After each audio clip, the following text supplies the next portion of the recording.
this morning we checked out our surveillance cameras that we have set up.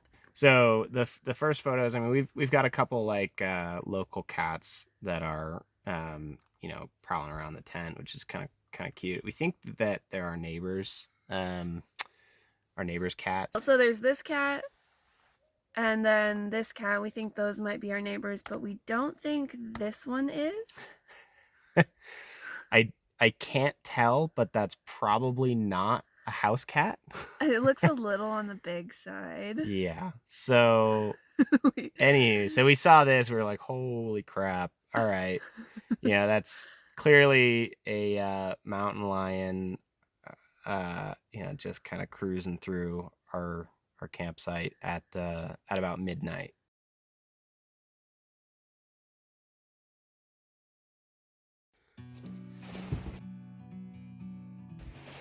Oh, quick fix.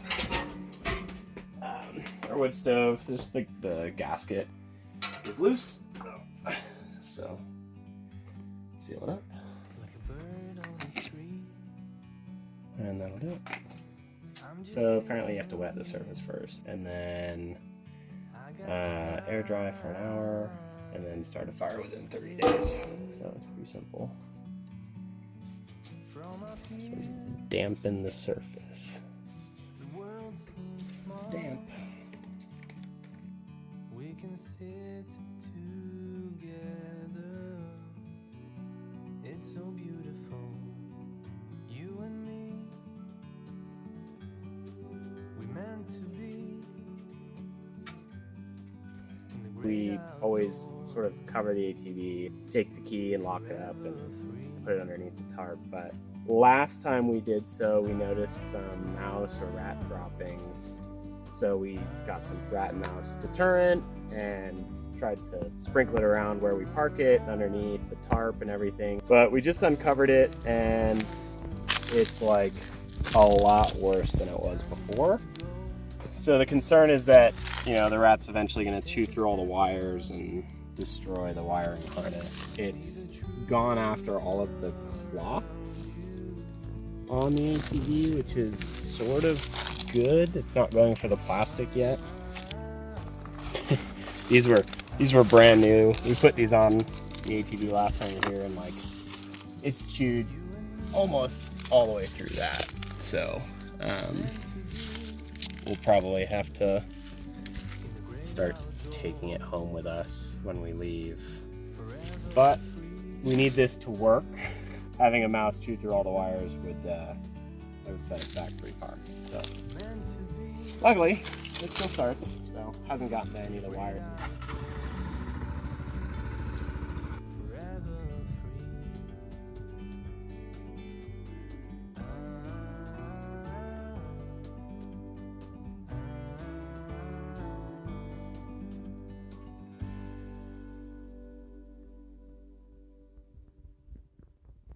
So we're over here in the area behind where we built the tent, and this is where all of our animal pens are. This behind us is one of the ones that's still nice. It's full of scrap metal and used appliances and random junk.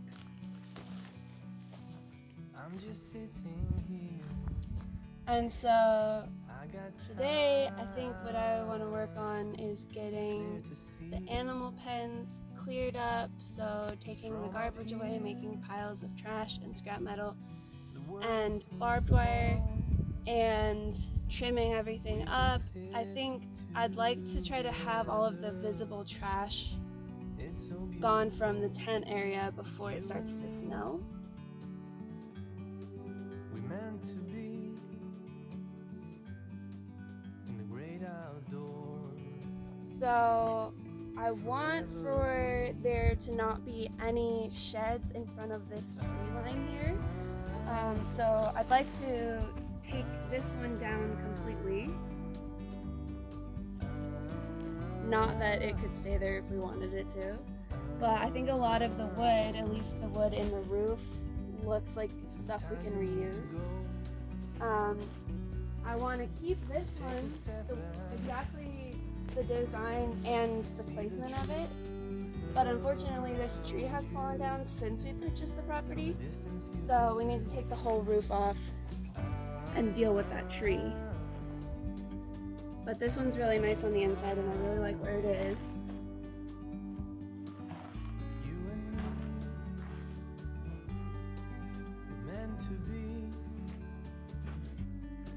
And this pen is huge and it's still really nice. And then this is interesting. In the photos of the property when it was up for sale, this was standing, but when we saw it for the first time, it had collapsed. But this is a hay barn. And now I'm pretty sure a bunch of rabbits and other rodents live in it.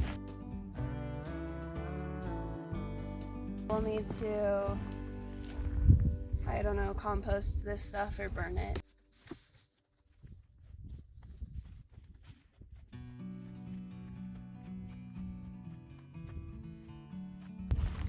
This pen is still really nice, but it's too far forward from where I want the future animals to be, so I think we'll probably take it down and reuse the wire.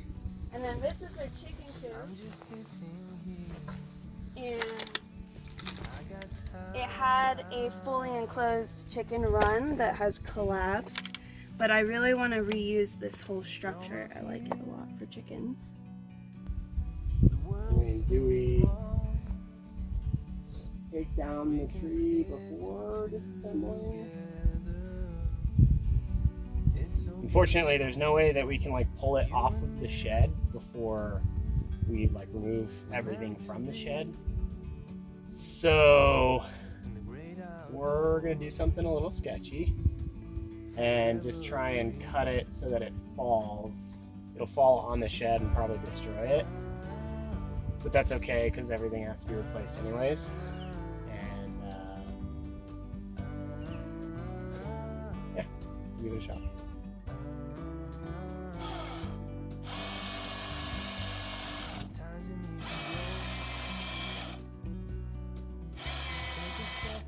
I was hoping that this bottom part would like snap back and then this thing would just kind of like tumble down, but I'm all the way through.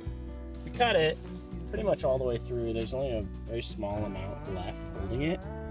It's just either not heavy enough on the tip to pull itself down, or it's being held up by the other branches, which is probably more likely. And I don't want to keep cutting because as soon as I get to that last bit of wood, it'll either pinch the saw blade or it'll completely roll. You can see it wants to twist one way. But what we're going to do instead is just grab the winch on the ATV, wrap it around this base part, and pull the base that way. That way it'll probably crack the wood and maybe free up the upper part enough to either fall on its own, or when it's detached, we can just then hook up the winch to this and then pull it down and off the shed.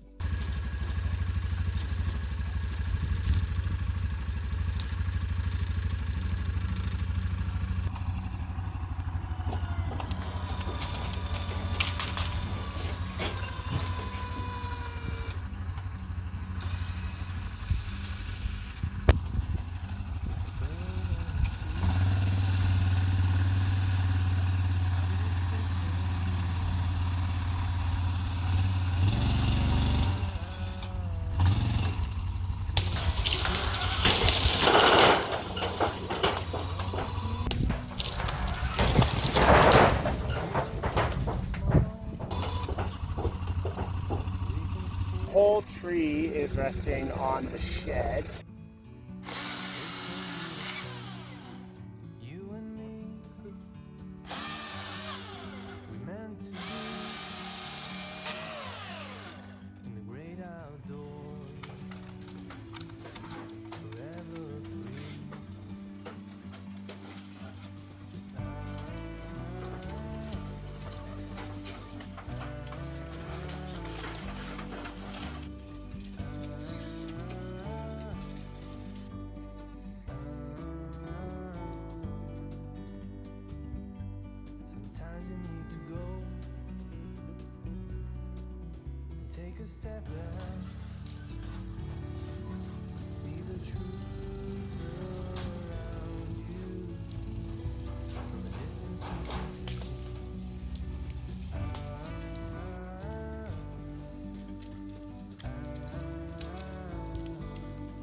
So that was really cool.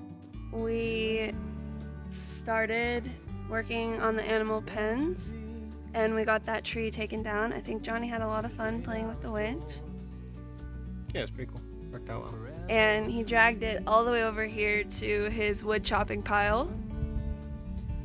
Work smarter, not harder. So we're taking a break now though. It's just afternoon and it's getting really hot. I'm gonna cook. We haven't eaten anything yet. But we got a good amount of just cleaning done, like around the pens. There's a bunch of old fence posts in the ground that had barbed wire wrapped around them 1,000 times. So pulled those out, cleaned up some of the barbed wire, just made it look a little better. We have a lot of work to do in that area to make it usable. Yeah, but we've already done a lot and it wasn't as bad as we thought. No. But the next step is to probably like rip all the old metal off of those sheds. I don't know if we're gonna reuse them. Can we talk about how strong that shed apparently is? I thought it was gonna collapse and it just wiggled. Yeah, we dropped the tree on top of it and then dragged the tree and all the limbs across the roof and it didn't budge. I had gone into that thinking that this thing is like you walk inside and it'll fall on top of your head. I mean, if you look at all the wood, it's all cracked and dry rotted. Except for the posts. Yeah, the posts look really good, but no, it was surprisingly sturdy. Bizarre. Yeah. Maybe we can reuse some of the wood. We'll see what happens. All right, it's lunchtime.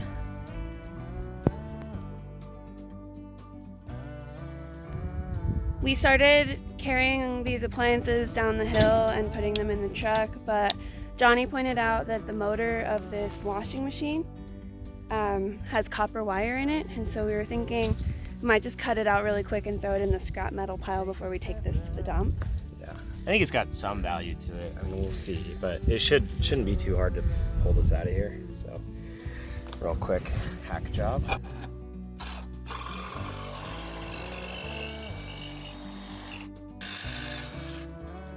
Yeah, easy peasy.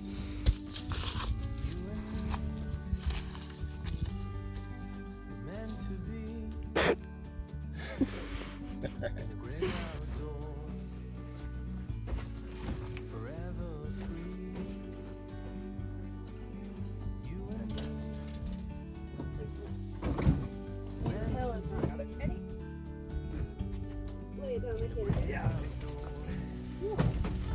Sorry, I couldn't.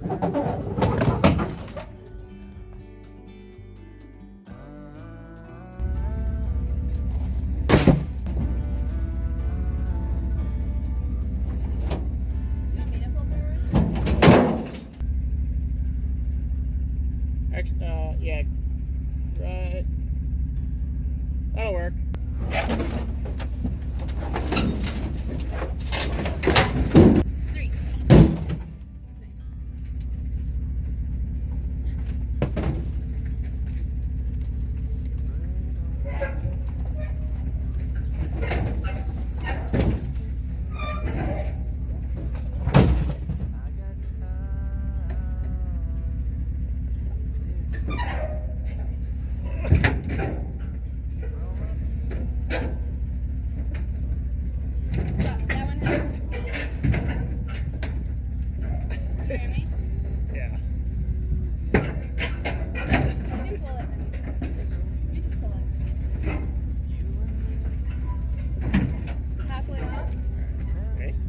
This one's a lot deeper, so you gotta really push from the bottom.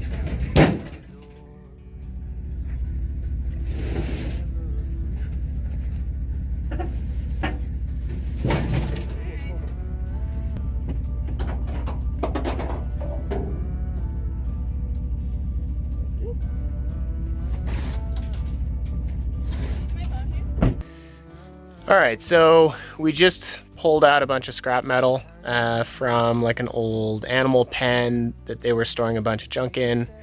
And we've got a bigger scrap pile in the front of the property that we've been sort of collecting for future, I don't know, trips, or have the scrap guy come out and pick up. But this is what we got so far. There's like a GM transmission here. There's, I don't know, miscellaneous workout equipment, random just junk everywhere. So we're gonna drive this up to the front and dump it in the scrap pile. Probably head home. So it's a good weekend.